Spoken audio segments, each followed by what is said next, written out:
Hey! T'arrives juste à temps pour m'aider à démêler mes vis. Non, ça te tente pas? Mais d'abord, regarde bien ma prochaine capsule qui t'explique comment calculer l'aire d'un secteur.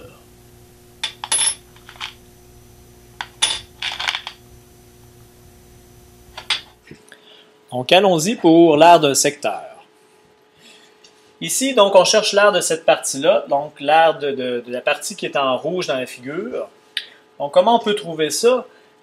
Si vous vous rappelez, quand on parlait de la longueur d'un arc, par exemple, l'arc qui se situerait juste ici à la limite de notre figure, bien, on avait supposé que ça faisait partie de toute la circonférence, donc c'était une partie, une fraction de notre circonférence. Cette fois-ci, le secteur, c'est pas une partie de la circonférence. La circonférence, c'est une longueur, et puis le secteur, c'est une surface. Donc, on pourrait dire toutefois que notre secteur, c'est une partie de tout notre disque ici qui est compris à l'intérieur de notre cercle. Si on a un angle au centre ici qui serait 2 fois plus grand, bien évidemment, le secteur aurait une surface aussi qui serait 2 fois plus grande.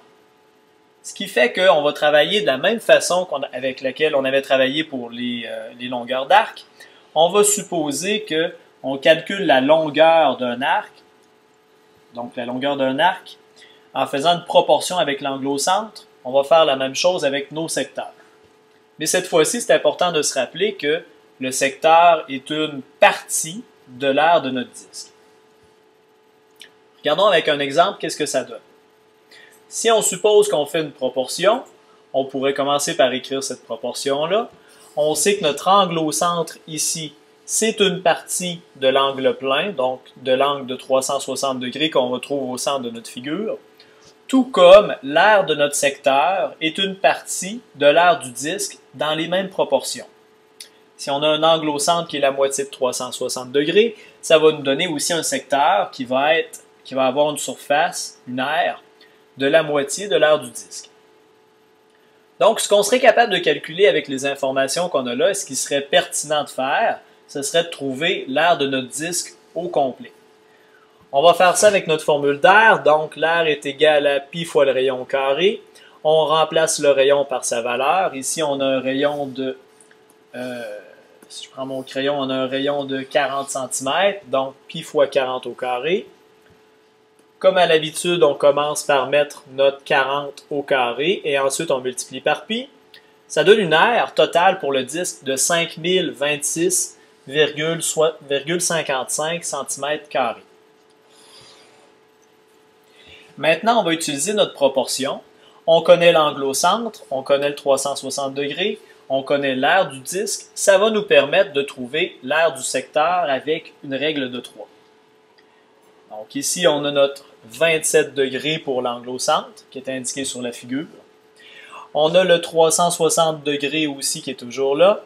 On a l'aire de notre disque aussi qui est de 5026,55. Il reste à multiplier en diagonale et diviser par le nombre qui reste ici. Donc notre secteur a une aire de 376,99 cm² environ.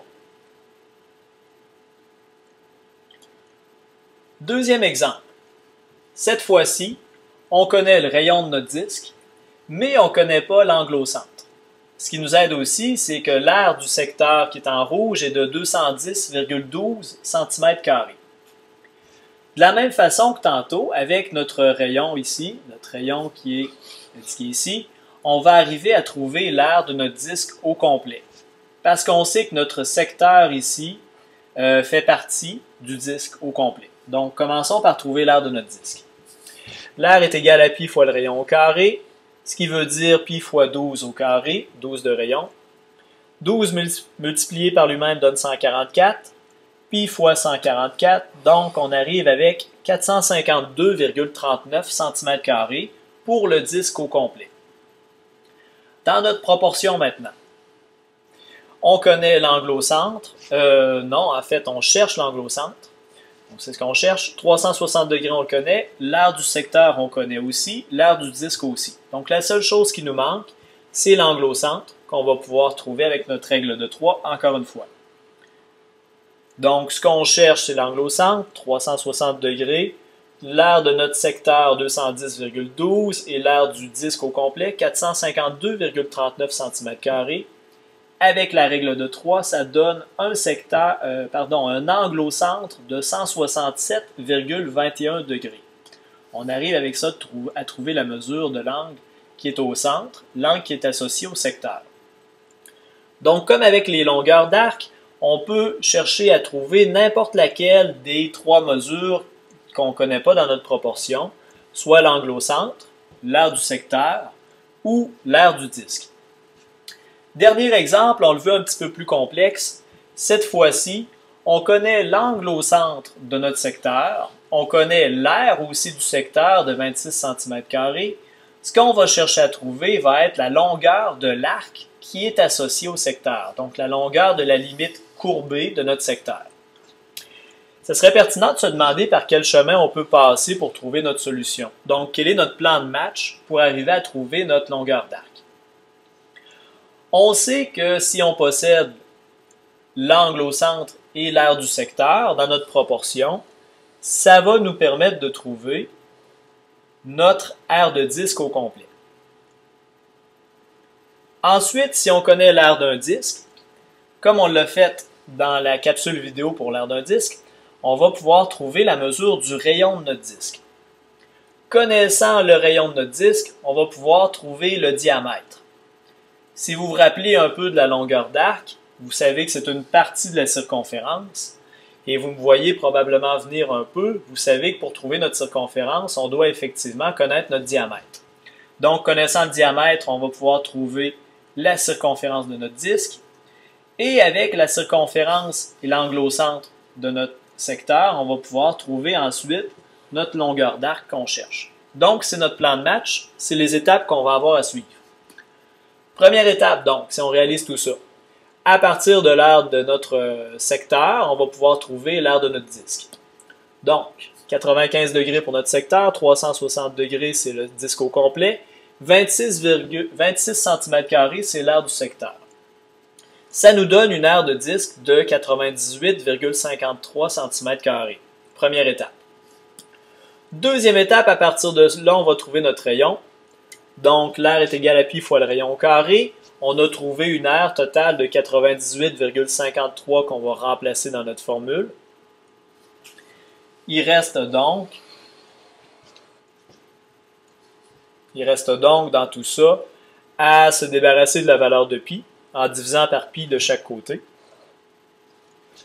Ce qui donne 31,36 qui est égal à notre rayon au carré. Comme on faisait avant. Là, on s'en vient plutôt ici, dans notre formule.